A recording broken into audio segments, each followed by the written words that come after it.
2025년 8월 12일 화요일입니다. 오늘은 보내주신 여러 자료들을 가지고 다가올 2025년을 좀 깊이 들여다볼까 합니다. 네, 자료들이 정말 다양하더라고요. 경제 전망 보고서부터 정부 정책, AI 트렌드, 가상자산, 또 정치 사회 이슈까지. 맞아요.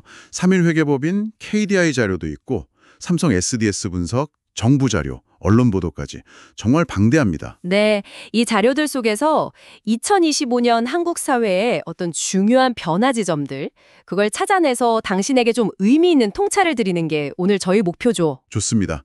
그럼 이 복잡한 정보들 속에서 핵심을 한번 같이 파고 들어가 볼까요? 네, 그러시죠? 자, 그럼 먼저 경제 환경부터 시작해 볼까요? 그 PwC 보고서 보니까 트럼프 2기 가능성? 이런 것 때문에 세계 경제 불확실성이 아주 최고조라고요. 맞습니다. 그게 가장 큰 변수 같아요. 특히 무역 환경 변화. 이게 핵심인데 KDI도 그래서 내년 한국 경제 성장률 전망치를 좀 낮췄어요. 0.8%로요. 0.8%요. 이전 전망치나 시정 기대치보다 꽤 낮은 거 아닌가요? 네, 많이 낮죠. 11월 전망치나 IMF 전망치보다도 낮으니까요. 2026년에나 한 1.6% 정도로 회복될 걸로 보고 있더라고요. 완만하게요. 0.8% 성장이라니.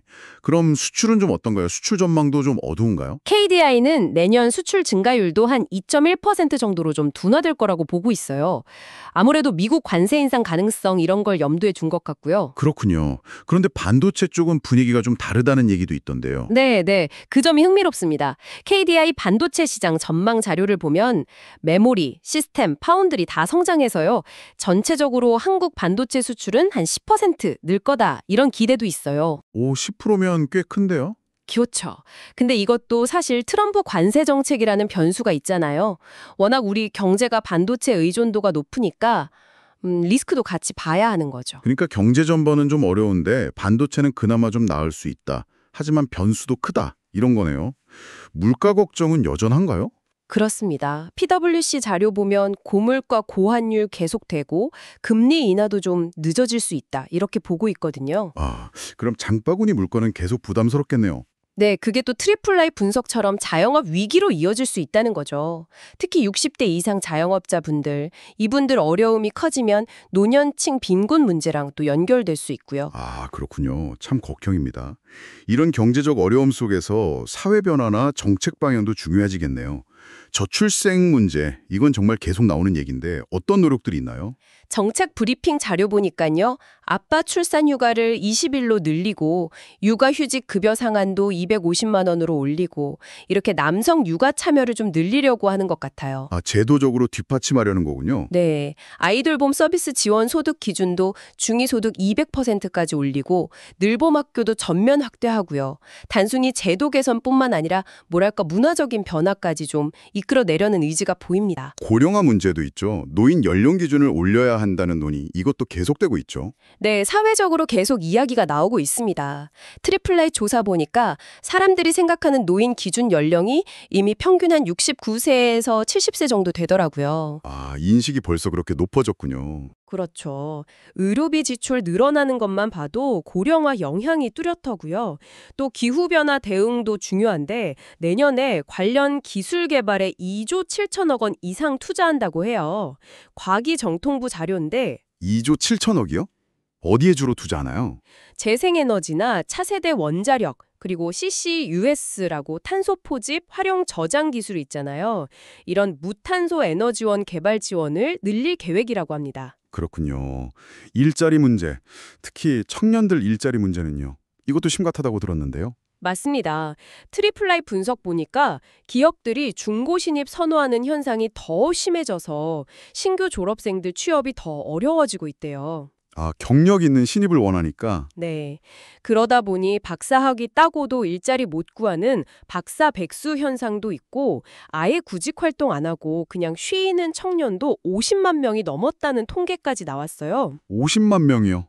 정말 심각한데요. 네. 여기에 저가항공사 안전인력 부족 문제라든지 산불 대응 미흡했던 거, 도심 싱크홀 문제 같은 안전 이슈도 계속 나오고 있고요. 정말 다방면에 걸쳐서 문제가 많네요. 자, 그럼 기술 분야로 넘어가 볼까요? AI 얘기가 많은데 요즘은 좀 시각이 달라진 것 같아요. 네, 삼성 SDS 분석이 재밌는데요. 그 생성형 AI에 대한 초반에 과장된 기대가 좀 가라앉았다는 거예요. 이제는 AI가 사람을 대체하기보다는 도와주는 역할, 그러니까 보완제로 본다는 거죠. 아, 보완제요? 네, 그래서 기업들이 가진 데이터, 그걸 잘 활용하는 RAG, 검색 증강 생성 기술이죠. 이게 중요해지고 AI 도입할 때 비용 대비 효과, ROI를 꼼꼼히 따지게 됐다는 겁니다. AI 때문에 기존 사업이 위협받는다는 혁신 기업의 딜레마 얘기도 있던데요. 그렇죠. 삼성 SDS 보고서에 미국 교육업체 체그 사례가 나오잖아요. 챗 GPT 같은 AI 때문에 사업 모델 자체가 흔들리는 경우죠. 그렇군요.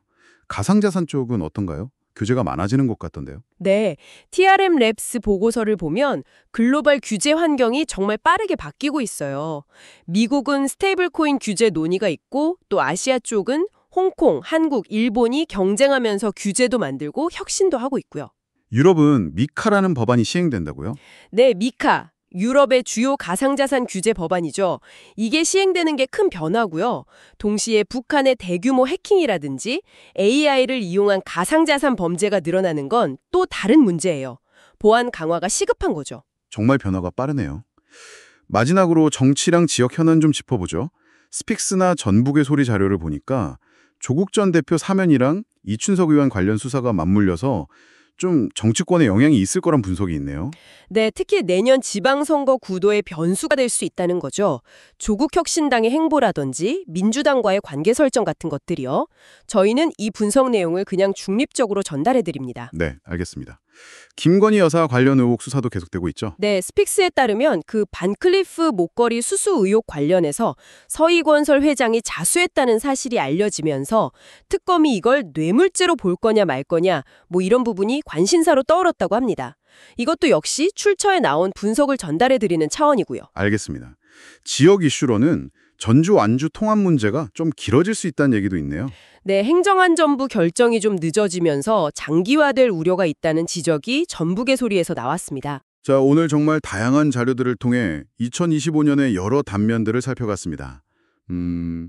정리해보면 경제적으로는 불확실성이 크고 사회적으로는 저출생 고령화 같은 구조적 변화가 계속되면서 AI 같은 기술 혁신은 더 빨라지는 그런 한 해가 될 것 같네요. 네, 특히 AI가 우리 일이나 생활을 구체적으로 어떻게 바꿀지, 또 사회 곳곳에 있는 여러 갈등이나 문제들이 어떤 새로운 국면을 맞게 될지 이런 것들을 계속 주시해야 할 것 같습니다. 변화의 속도가 정말 빠르다는 걸 다시 한번 느끼네요. 오늘 저희가 살펴본 이런 변화의 흐름들이 당신의 내년 계획이나 어떤 결정에는 또 어떤 영향을 미칠 수 있을까요? 다가올 미래를 어떻게 준비하고 또 맞이할지 잠시 한번 생각해보는 시간을 가져보시는 것도 의미 있을 것 같습니다.